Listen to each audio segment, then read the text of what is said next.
Welcome to The Growth Project, a podcast brought to you by Synergy Performance. Our mission with this podcast is to explore the topics of growth, performance, and personal development through conversations with individuals pursuing success and by using current events in business and sports to discuss strategies on how you can grow into the individual that you want to be. Hey everyone, welcome back to The Growth Project. My name is Dr. Cory Shaffer. Today's episode, I'm really excited. I had an opportunity to speak with Rudy Cox. Rudy is a former Clemson Tigers baseball player, guy I got to know pretty well over the past few years, and he now serves as an assistant coach with Furman University baseball.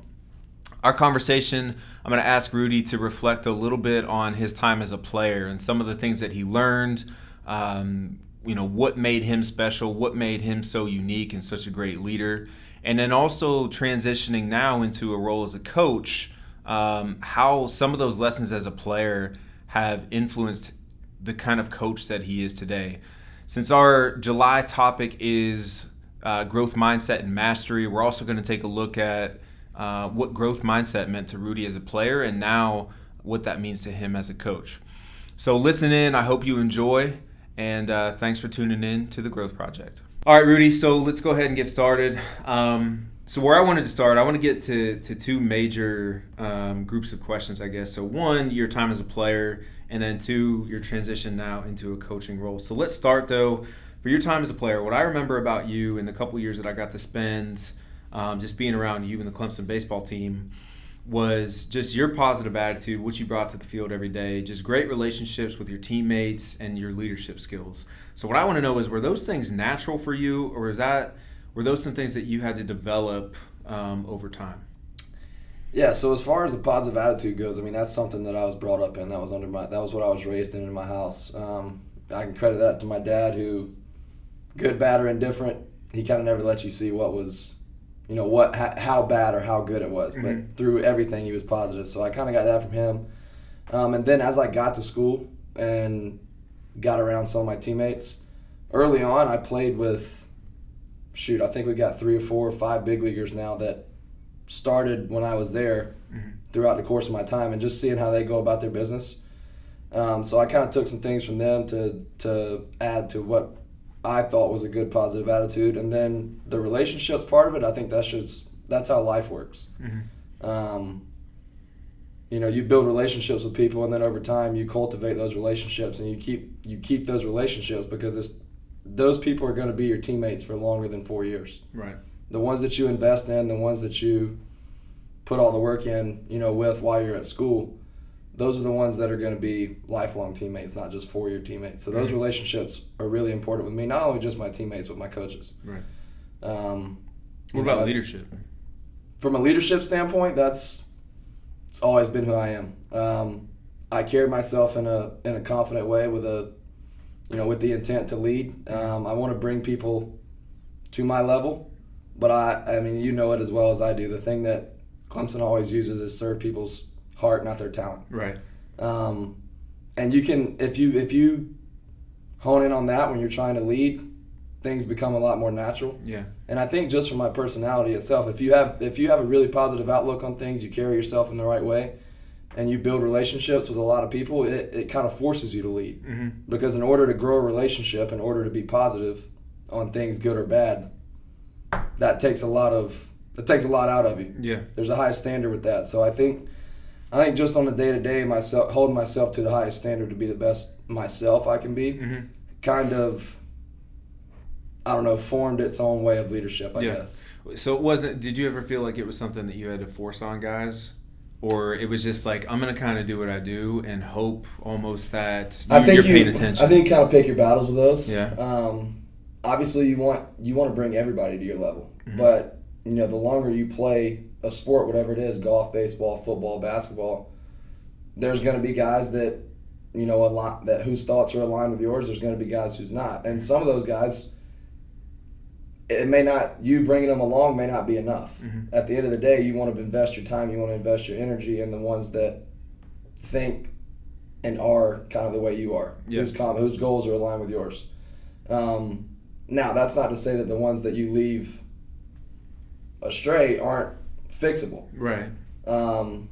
That may not be the style of leadership that I had. That might not be what works for them. Yeah. I think one guy that stands out for me is Logan, obviously. Logan Davidson, that was just the first-round pick from the Athletics. But Logan had it figured out when he got to school. Mm-hmm. Logan just goes about his business in a different way. Logan goes about his business like a professional. Yeah. So kind of being in his ear and always being along with him, that I didn't really need to do that with Logan. Yeah. Logan understood how things worked and was really good from the time he got on campus. But again, I think going back to your first question, leadership for me was kind of natural just from being in the position I was in and the relationships of the people that I built with. So do you feel like when you stepped on campus, even as a freshman, that you were already, like, you viewed yourself as kind of a leader? I think to a certain extent, yes. And as crazy as that sounds, I redshirted my freshman year, so I wasn't very good. But that wasn't the way I viewed it. Uh-huh. I viewed that redshirt year as a year to get bigger. I viewed the redshirt year as a year to watch the game. Mm-hmm. And at the end of the day, it was just like a year that counted. It didn't count at the same time. Right. So I looked at that as I could have looked at that in one of two ways. I either waste that year, mm-hmm. or I use that year for what I used it for to better myself. Mm-hmm. In hopes of what I could do towards the back half of my career, which Right. is what ended up happening. Right. Yeah. So, but I'm curious, and I'm just going to press on this more. Like the idea of serve their hearts before you serve their talents. You mentioned that. I think that's really easy for coaches to understand, right? But as a player, like I feel like when you say things like that to players, especially in a sport like baseball, like guys are going to roll their eyes. You know what I mean? It is. So what does that really mean, though? It is kind of cliche, but it's got a lot to do with how you build relationships. Okay. I mean, I'm not sitting here in front of you because I wanted to come be on a podcast. I'm sitting here with you because we formed a prior relationship, right? And you just happened to reach out and ask me to come be on your podcast.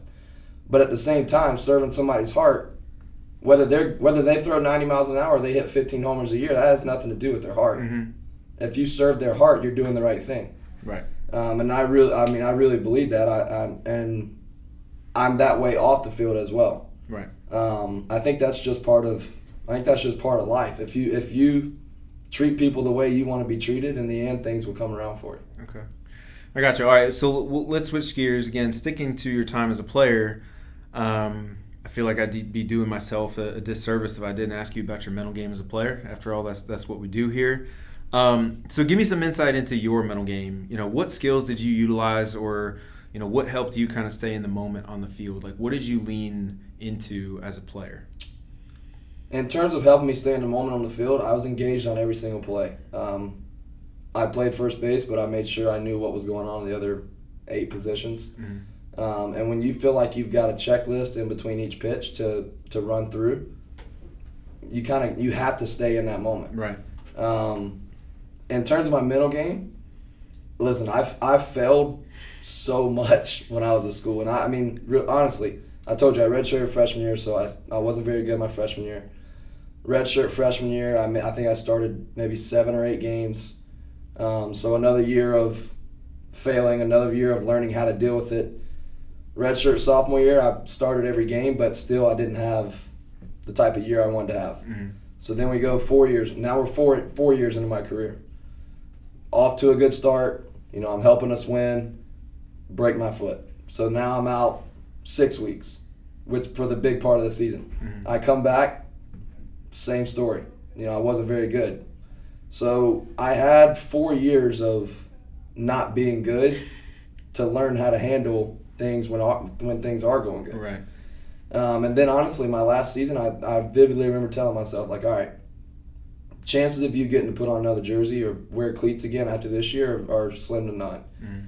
So where do you have to get yourself? What do you have to do? How do you have to think in order to get the most out of every single day in this last season? Mm-hmm. So that it goes back to building relationships. It's every day that you go into the locker room was the last day that you'll get a chance to do that. Mm-hmm. So just soaking up time with your teammates. Every day that I got to play a game was that day I wasn't getting back. So after we play game 56, I only have 55 more. What do I have to do during that day to get the most out of it, good or bad? Right. And then when the day's over, you can't think about it anymore. You move on to game 54, 53, and so on. Mm-hmm. So just kind of whether it was good or bad, leaving things where they were helped me the most in my last year. But specifically, there was one thing I think we talked about one time in one of our meetings where, and I know we've talked about Tyler Krieger before, who's also been a good guy that I lean into for mental advice. But kind of during my at-bats, obviously having a routine that I would go through before I go to the plate, doing the same thing. But then from pitch to pitch, good, bad, or indifferent, I would find the top of the foul pole, mm-hmm. breathe, tap my front cleat, and as soon as my bat hit the plate, I'm locked in on that next pitch. Yep. Okay. And I think that had a lot to do, obviously, with talking with Tyler, talking with you, talking with Milt. I found some comfort in that routine. Mm-hmm. I found some success in it. Right. And I think that kind of played a big part as well into what I was able to do my last year. Yeah, no, that's awesome. There's a lot of really good stuff in there. Even you're talking about being engaged on defense is what I heard initially, right? But that checklist, I mean, all that is just a defensive routine, right? Yeah, for sure. And some of the things I've read, you kind of see like, all right, you've got anywhere from 12 to 15 seconds in between each pitch. Mm-hmm. You can space out for 12 to 15 seconds, or you can use those 12 to 15 seconds to allow yourself not to space out. Right. So I may be talking to the second baseman if I'm playing no doubles, like, hey, I'm on the line. If it's a step and a dive, you got it. I got to get to the bag. Or, talking to your pitcher on a bunt defense, telling him what he's got to do. Right. But just constantly staying in the game, staying engaged, and knowing what and where to go once the ball's hit kind of keeps you in that moment. Well, even then, talking about going into your senior year, and I loved even how you framed all of that failure was just a bunch of learning. No doubt. Some hard learning probably at times, but then looking at your, kind of taking a step back and taking a look in the mirror and going like, all right, like it is what it is, right? I have this one last year. Like to me, that's just shows some great self-awareness. Yeah, for sure. And through the failing and through the growing, mm-hmm. you kind of find out who you are. Exactly. One thing I found is once you approach every situation as somebody who's acting instead of somebody who's being acted upon, then you have more control over your life. You have more control over your situation, and things don't happen to you. Things happen because of you, because of something you did or didn't do. Right. So when you stop looking at things in terms of, well, why did this happen to me? Or mm-hmm. everything was going good, why did this have to happen at this point? That's a victim, that's an excuse, and an excuse is just an alteration of reality. So at that point, man, it sucked. The sucking sucked. But there was also a lot of growing done through it, and I matured a lot, and it turned me, I think it was for the better, for sure. Yeah.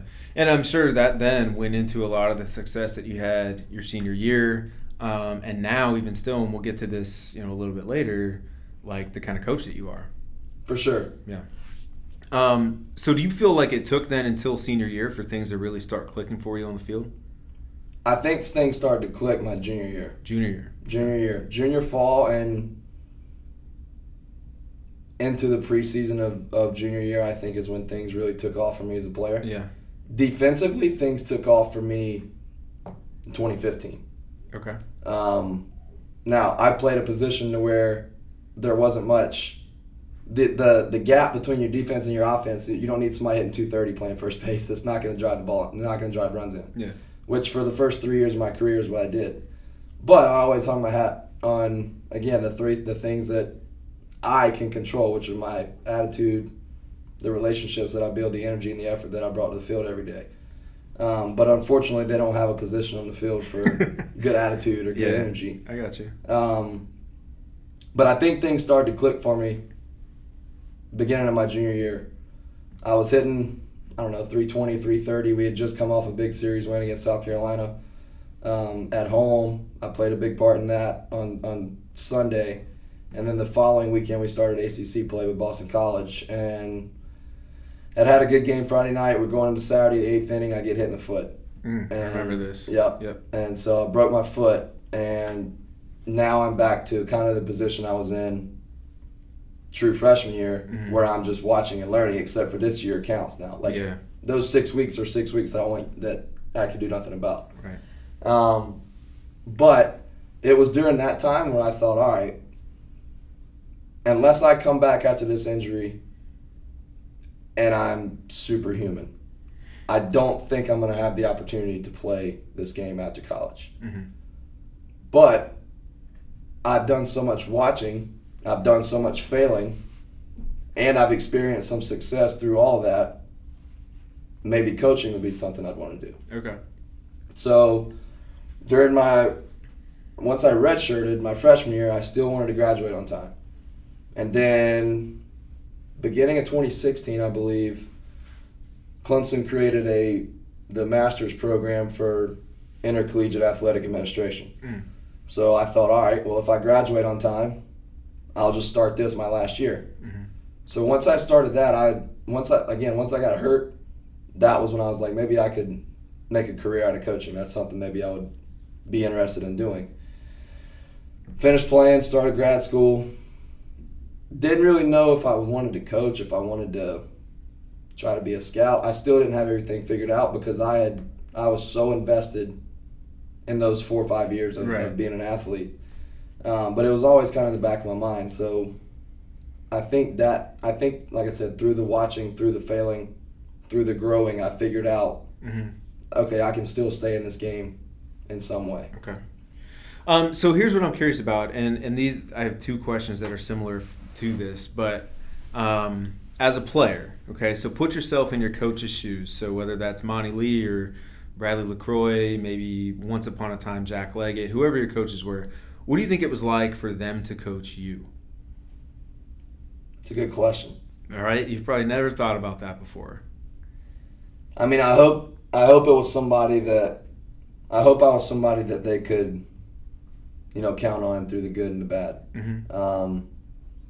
I never let my emotions be tied to numbers. I never let my emotions be tied to whether I did good or bad. Mm-hmm. But I wanted to be somebody that they could put their trust in, that knew how to play the game, knew was going to play the game as hard as he could every day, and just kind of be somebody that they could fall back on. Okay. I hope that they thought I was receptive to their coaching because, I mean, with Coach Leggett, he's a Hall of Famer. Mm-hmm. So every word the man says is gold. If he's talking, you want to be listening. And with Coach Lee, I mean, I think he's one of the top 25 coaches in this country. Coach LaCroix, incredible recruiter, incredible baseball mind, somebody that's going to be in this game for a very long time. So the guys that were very hands-on with me, part of what I want to do now as a coach is give back to the kids that I'm coaching as they did, right? As they gave to me. And that's part of why I wanted to ask that question, right? I think it puts things in perspective. No doubt. Right. All right, so kind of going along with that question, though, every month here we try to have kind of a different theme around our podcast. So recently we've had, mental toughness. We've had like adversity and failure. And moving into July, we're going to be talking about growth mindset and like mastery. So what did that term mean to you as a player once upon a time? I think growth mindset as a player meant you knew exactly, you kind of figured out who you were as a person and a player. Mm-hmm. Because there's still people playing this game that don't really know that. Yeah. That might be why I'm sitting in this seat right now instead of still playing. But when you can come to grips with who you are as a player and who you are as a person, then you don't have anything holding you back. Right. There's nothing to fear. Mm-hmm. Another thing I read out of the book I was telling you about earlier, the 10X rule, the guy said fear is false events appearing real. Mm-hmm. So once you eliminate fear out of the equation, you have the ability to grow. There's nothing holding you back from being who you are. Right, but I think the bigger reason why a lot of athletes aren't more aware is because they're not willing to accept, like they want to just highlight the good, but not accept maybe there are some areas of my game where I'm and that's not only as a player but as a person too. Yeah, Absolutely, right? Like they're not willing to come to terms with like, hey, you know what, maybe I'm not God's gift to baseball, right? Yeah. Or maybe I do have some deficiencies or some weaknesses. And that's hard for elite athletes to come to grips with, because when you're coming to school you're thinking, I'm one of 10 to 15 kids, and say the 2020 class, Mm-hmm. that Georgia, that Florida State, that Clemson, that all these schools, I'm one of those kids that they thought was good enough to come play for them. Right. But once you get to school, you realize that there's 25 to 30 other ones that they thought the same exact thing about in 19, 18, and 17 before you. So if you stay the same as a player, as a person, for what as who they brought you in as, you're gonna have a tough time. Right. Succeeding on and off the field in college because there's so much to balance. But that's one of the hardest things that we have to do in our jobs, right? Is trying to help you guys learn more about yourself. I tell every athlete that, right? Like, my job first and foremost is to help you learn about you. Right. So one of the things I was saying earlier, like when you can start viewing things as things don't happen to you, they happen because of you. Yep. They happen because of something you did or didn't do. Right. Success isn't an option. Like, yes, you have the option to succeed, but you control that. Yeah. So I think that's why people don't really figure out who they are for a long time, because it's something that it takes a lot of growth. It takes a lot of molding. It takes a lot of thinking. It takes a lot of intrinsic thinking. And I think that's a big reason why people don't allow themselves to grow. Right. Okay. Real quick, what do you miss most about playing? Everything. It's just a real simple answer, huh? Everything. I think just from and being back in the game now as a coach has kind of given me that fix a little bit. Mm-hmm. Being out of the game for a year made me appreciate even more what I had. Yeah. And what you have as an athlete. Right. I miss the competition a lot. Yeah. That's the biggest thing I miss is probably the competition. But being able to run out onto Doug, I've said it 100 times, like the feeling of running onto Doug Kingsmore to play a baseball game is something that, there's no words to describe it, especially with some of the guys that I got to experience it with. So the relationships, I think, is a big thing. Just the day-to-day inside the walls of the program, and then the competition. Yeah, gotcha. Okay, so we'll transition now into more what you're doing these days in coaching. But you did spend a year away. So what did that year away? You just mentioned that. What did that look like for you? So I was working a corporate job in Atlanta for Mizuno. Wasn't the best experience, but it was something that, again, going back to growth mindset, kind of got away. I got away from the game to see what else was out there. Mm-hmm. When all it did was validate where I need to be and what I need to be doing. Yeah. So I was in Atlanta for a year doing corporate work, and I told myself, like, nothing against people that work in corporate America, because there's people that do it every single day. It's just not cut out for me. Yeah. I can't sit in a cube, man. I can't. I feel like I'm confined when I'm in a cube. Okay, so beyond just reconnecting back to, hey, I really know this is what I want to be doing in baseball, do you feel like there's anything you took away from that experience that, has maybe influenced you as a coach? Absolutely, showing up every day, having other people relying on you to get things done. Mm-hmm. I'm no longer a college student. I'm no longer a teenager. Like, I'm a grown adult. You got some responsibility. And there's a ton of responsibility that comes along with that. Even though I'm only, with some of these older kids on our roster at Furman, I'm only 2.5, 3 years older than them, but you have to view yourself as a superior. I'm a coach now. I'm not their teammate. I'm not somebody that's in the locker room with them every day. Mm-hmm. So the way I go about my business as a coach is a little different than it was as a player, even though I can still relate to those guys, in terms of being close to them in age. Yeah. How do you, and that's a good question. Like, it's something that I'm a little bit older than you, but I'm still relatively young, right. I think. It's easy to relate. And that's a hard So line. that's what I was going to ask, right? Where, how have you figured out, where is the line? Where's that boundary? How do I create that separation? That's a hard line, and I think early on I struggled with that a lot. Mm-hmm.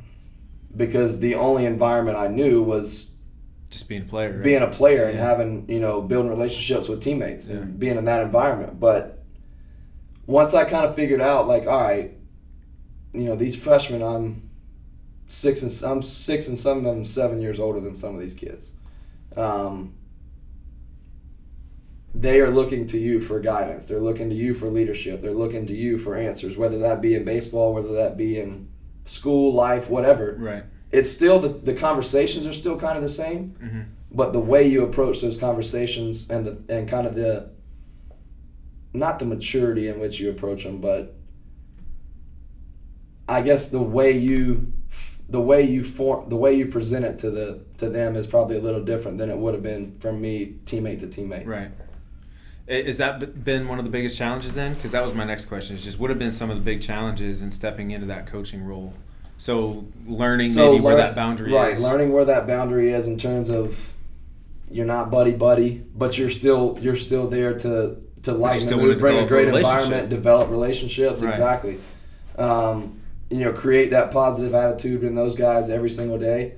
I think the toughest thing maybe for me year one was kind of knowing in terms of in-game management or practice plans, whatever, having an idea and having a plan, being able to get that idea, get that plan into words and get it into a way that they would understand it. Yeah.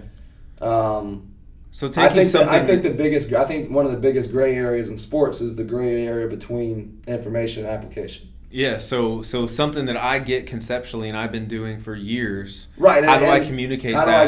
How do I get that into words? Right. Which that's if you find that key to that lock in coaching, then you've got it figured out. Right. Once you've put something in a sense, in a way that everybody on your team kind of retains it and understands it and then is able to apply it, that is when things start to take off. Do you feel like, though, some of that is on you to learn, different people are going to learn in a different way, and sometimes I got to say same thing? No doubt, and it goes back to what I've said all along, man. It's if you don't physically act to build relationships with people, to get to know your players, make them know you're available, then you'll never figure out how each guy is wired. Right. So even though going back to a player, that was one of my favorite things to do is build relationships because you know what they like to do, you know who they are on the field, you know how they're going to respond. Mm-hmm.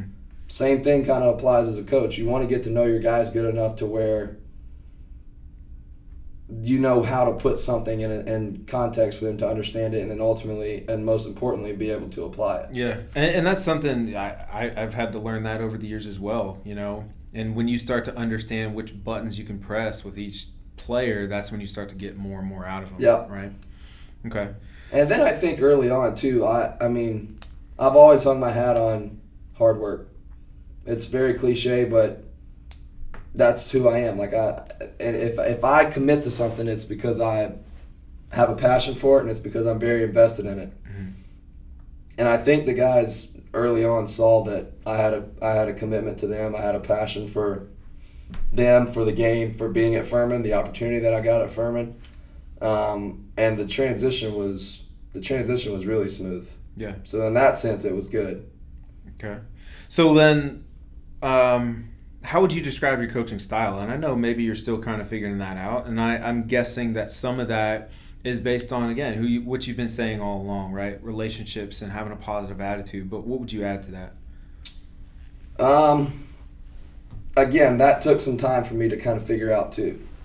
I think one of the biggest things in college, not only college, but the longer you play a sport and the higher the competition that you play that sport at, everybody that's there is good. Mm-hmm. So you take a kid in high school that might just be being introduced to the game.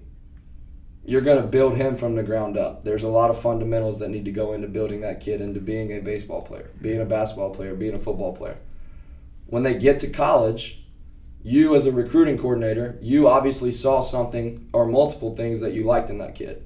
Right. Otherwise, you wouldn't have brought him to school. So for me, at least in year one, now obviously this will take some – I don't think you ever have a concrete plan because your roster is going to change. The game is changing constantly. Mm-hmm. The way you present information is going to change. But when guys come in, they already have a lot that they've built on to get to the point they got them at. So for me, I'm kind of there, make myself available, and then if they need if they need my guidance, if they need my assistance, if they want my opinion, I'm there to talk. Yeah. But I don't want to force something or cookie cut something onto a kid that, again, like we just talked about, that might not be right. They may not be very receptive to that. Yeah, and I think, again, just to draw the parallels even between coaching and what you're doing to what I do or what we do a lot of here, is that's never the kind of like mental coach I want it to be. You know what I mean? I'm never going to force something on you and say you have to do this. You take what I do well from a mental standpoint and build on it. Right. But at the same time, I'm not going to press anything on you. Right. I'm going to try to develop a relationship with you, and then you'll come to me when you're ready. Because at that point, then I trust you. Exactly. I trust you. I value your opinion, and I know that what you've got to say and what you've got to tell me is probably going to be important. Right. So if you're that way with your kids, mm-hmm. they're going to want to come to you more for advice, whether that be in the game or off the field. Right. That's a thing too. Now that I'm coaching, is I kind of give more life advice now. Okay. Is that something maybe you didn't expect going into coaching? No, I did expect it. Yeah. I just didn't know how I would handle it, Gotcha. Especially being this young. Yeah. How have you handled it then? It's been okay. It's been okay just because I've experienced a lot. Yeah. Whether that be good on the field, whether that be bad off the field. Right. So I've experienced a lot, and I want to make sure those kids know that what they have, they're in a very fortunate position to be where they are. Mm-hmm. Okay. So what are some other really big takeaways or lessons learned after year one of coaching? How lucky I am. It's a tough business industry to get into. Yeah.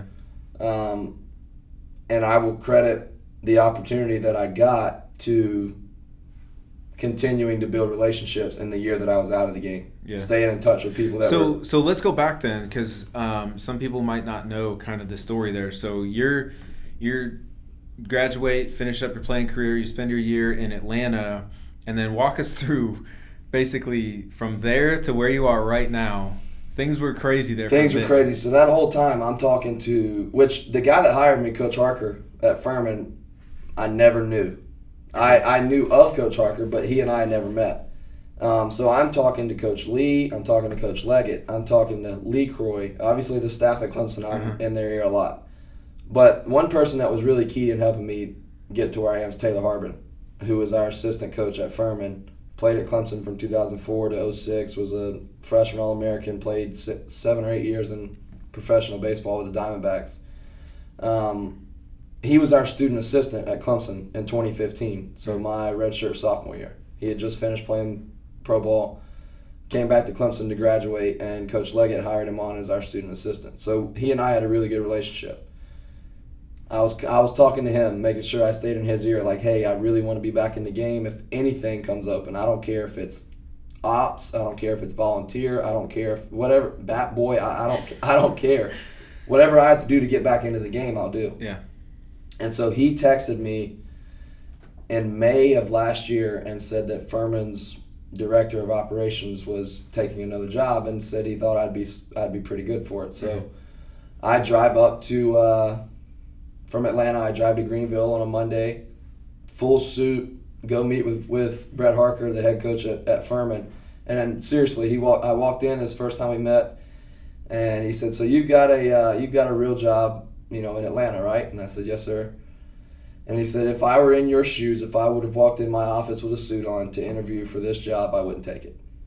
And I'm thinking, well, I appreciate your honesty, but you're not me. Like, this is what I want to do. I know beyond a shadow of a doubt, this is what I want to do. Money is has never been a factor for me. Like, if you're good enough at what you do, in the end, it's all going to equal out. If you're good enough at what you do, there's going to come a point where monetarily you will be rewarded for what you've done to that point.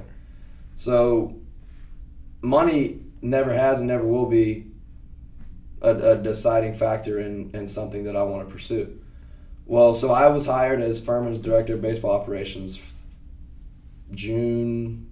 sometime in June last year. Mm-hmm. My first week working at Furman, I was working a kids camp, which is what we just finished up this week.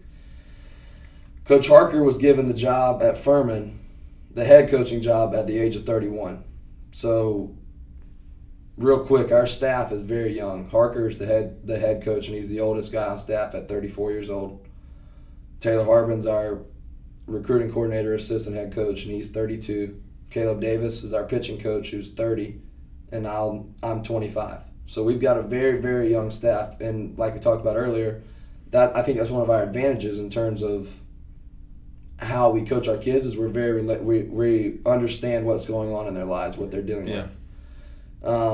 But yeah, so I was hired as the director of operations.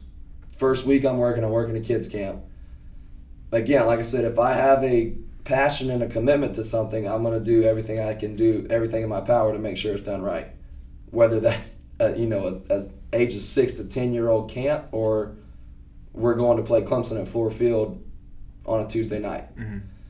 So the next week I was working camp at Clemson, and Coach Harker called me in the middle of the week, and the phone call lasted about 2.5 minutes, but I answered the phone. He's like, "What's up, Rudy? How's it going? How's Clemson camp going? Everything all right over there?" And I'm thinking, like, why does he care how Clemson baseball camp's going? And he said, "Well, listen, I understand that, I know you saw me bring some guys in over the last week and a half, 2 weeks to interview for the volunteer job. And even though I wanted the job, I wasn't going to make that known. I was just very appreciative and mm-hmm. happy to have the opportunity that I had just to be back in the game." Right. And he said, "I'm sure you saw me bring people in to interview for the volunteer job," but he said, "I kept going home every night to my wife and saying, like, there's something about Rudy that makes me want to keep him around for a long time. I don't know what that is yet, and I might not figure that out until after I hire him, but I like him a lot, and I think I want to keep him." So when he called, I thought he was calling to tell me that he had hired somebody for that position, which again was fine with me. So he says, one of the knocks on me when Mike Buddy, who was our AD, when Mike Buddy hired me, one of the knocks was that I was too young. I didn't have any experience. I was 31 years old, taking the keys to a Division I team and driving that team. He said, "But I don't think that's just an excuse." He said, "Obviously, if you have it, you have it. I believe in good people. I believe in people that go about things the right way." And he's like, "So, long story short, I'm calling to offer you to be my volunteer assistant." So, like a week and a half into being back in college baseball, I was, a coach on a staff of a Division I baseball team right. At that time, at the age of 24. Yeah. But the coolest part of that whole story, though, is, again, from your standpoint, is like you were just being who you are. No doubt. I wasn't doing anything different. I took that approach to who I was as a player, who I was as a person. Mm-hmm. And I guess that showed in a kids camp ages 6 to 10, right. Or whatever the case was. No, that's a cool story. But even for you, again, just to have that appreciation, to have the gratitude, and, at year one, just understanding, like, man, this guy took a chance on me. And I love the dude to death. I love Coach Harker to death. I love our staff, man. We got a really, really, really good staff. Mm-hmm. And I'll always be appreciative to Coach Harker and to Coach Harbin, mm-hmm. because those two were very influential in getting me back into the game. Harker ultimately because he took a chance on me and, right. and offered me a coaching job on his staff that he didn't have to. Yeah. He didn't have to give me. No, that's a cool story. All right, well, now then, let's go back to one of these questions I asked you earlier. So now, put yourself in your player's shoes, and what do you think it feels like to be coached by you? I hope they feel prepared, because now, if I didn't perform as a player, oh well, I got tomorrow. Mm-hmm. I got the next day. It was easy for me to shake a loss. It was easy for me to shake a bad game, because I was put that on myself. But same thing applies as a coach, and now I'm responsible for not only myself, but I'm responsible for my group of kids, my group of guys. Mm-hmm. If they fail, I take it as they failed because I didn't prepare them enough. I didn't put them in the right position to succeed. So whether it's whether it's something that's monotonous, whether it's something that's might seem minute or small, I want them to be able to experience every situation that might be thrown at them in a game, so that when they get to the game, they're not surprised by anything. They're prepared and they're ready to play. I hope they feel like I bring a lot of energy to the field, which I do. Mm-hmm. Again, that's a choice that you can make every day. Right. And that's something that if you're constantly supplying energy, mm-hmm. other people are going to gravitate towards you and want to be around you. Yeah.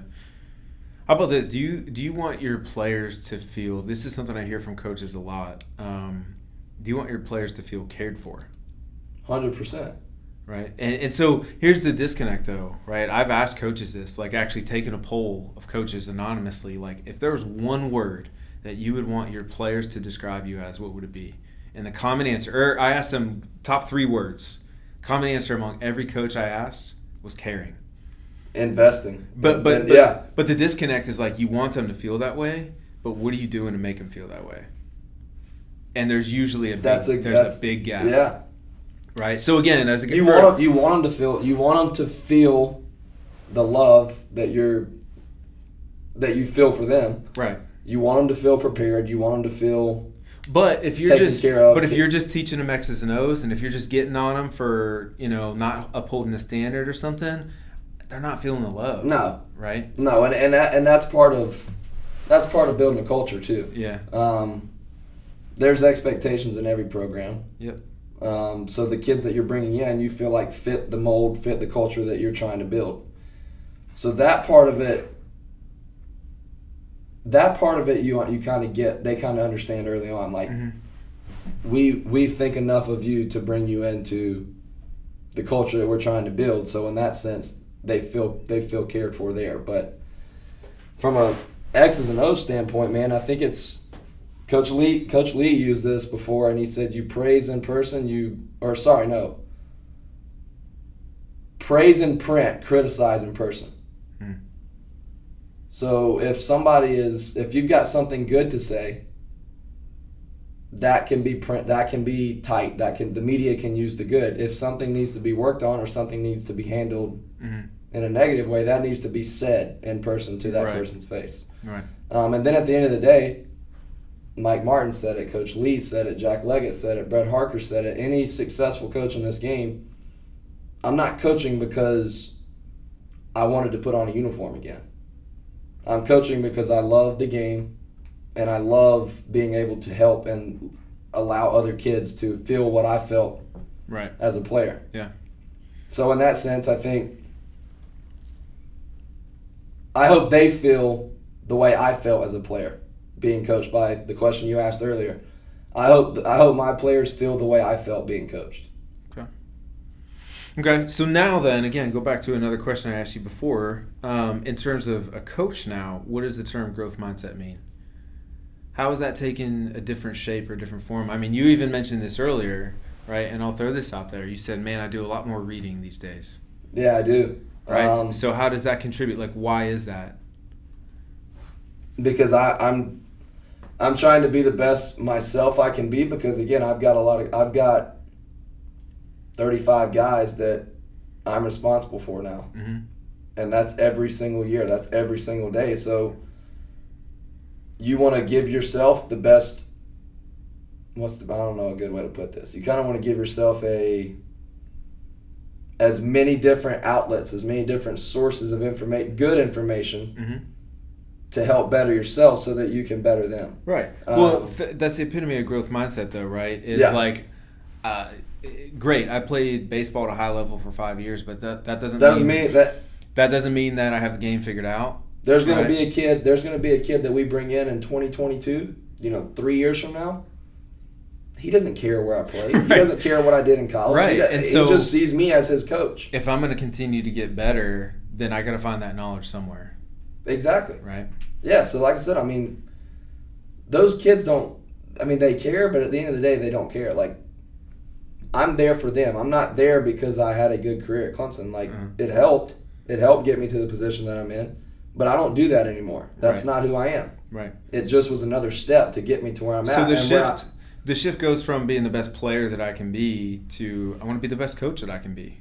And then at the end of the day, man, player and coach, you want to be the best person. Yes, absolutely. Because coaching isn't. I mean, coaching or baseball is not who I am. Mm-hmm. Never will be. I was good at it, and I have a good mind for it, and I love the game, but it will never be who I am as something that I do. Right. So that's just separating who you are from what you do then. No doubt. Yeah. And I think that's harder. It's obviously a lot harder to do than it is to say. Absolutely. But if you take care of yourself as a person, mm-hmm. and you take care of yourself as a player or a coach, it becomes a lot easier to separate the two, I guess. Gotcha. Okay. All right, so one last question here to kind of wrap up this coaching bit, and then we'll get to some rapid-fire questions and really sort of close things out. But just what's next for Furman baseball? What's next for Rudy Cox? So for Furman baseball, we've got a really, really, really good class coming in for 2020. I think we had some young struggles this year, some inexperience in some places mm-hmm. that kind of hurt us. But man, as far as looking at what our roster was and looking at what our locker room was, it was I couldn't have asked for a better group of kids to be around for my first year. We lost our at the time our senior third baseman closer in the fall to Tommy John, who's honestly the best player on the field when we play somebody. He is the best player on the field. He's going to med school, so he's going to be in school for a lot longer anyway. He just decided to delay graduation and play his last year in 2020. So getting him back is going to be really, really big. I think there's probably 3 or 4 games had we had just having this kid's presence on the field mm-hmm. maybe changes the outcome. So this summer, what's next for Furman baseball and for me right now, Furman baseball will start back up. Classes start back at the end of August, and then we'll get rolling into the fall. Today is officially the first day of what's to be the 2020 season with the College World Series ending last night. So, which we've already kind of turned the page to next year. But in terms of the college baseball landscape, we are officially moving on to next year at this point.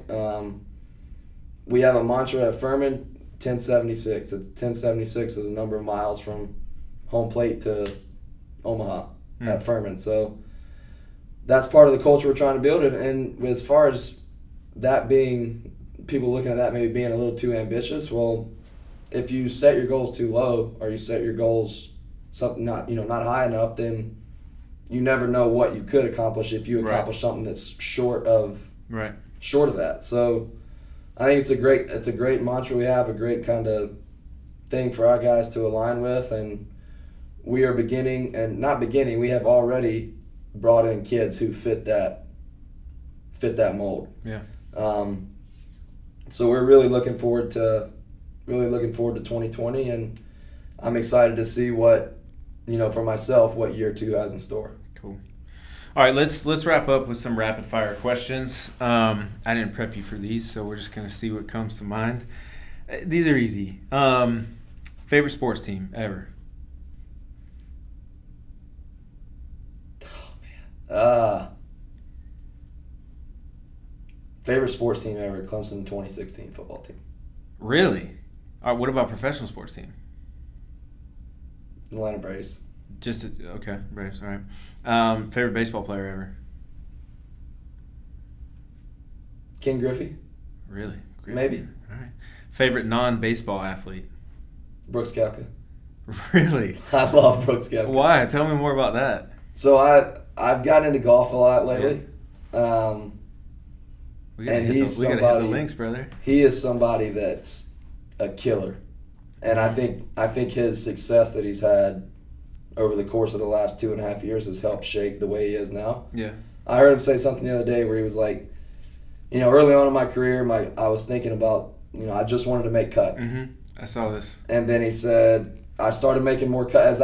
Once I started thinking about that, I saw myself around the cut line a lot, a lot more often. Well, then I was like, okay, I want to finish in the top 10 of a tournament. And he said, once I started aligning my work and aligning my preparation with trying to finish tournaments in the top 10, I found myself inside the top 10 a lot. Right.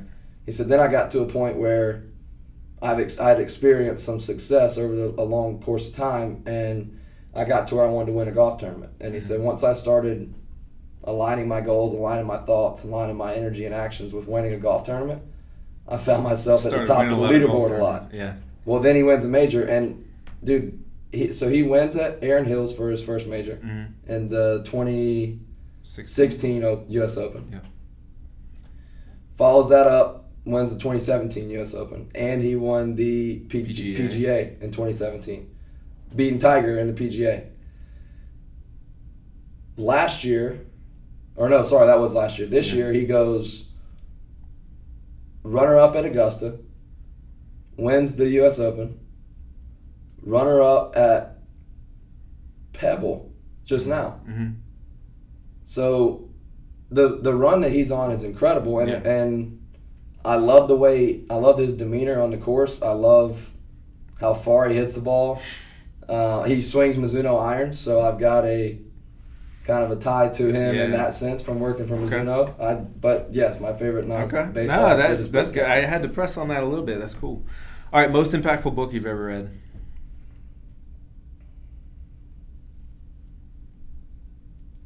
10X Rule, Grant Cardone. Okay, you heard it here. All right, last couple. Okay, these ones are a little bit harder. All right, just off the top of your head, finish the sentence. Leadership is blank. Leadership is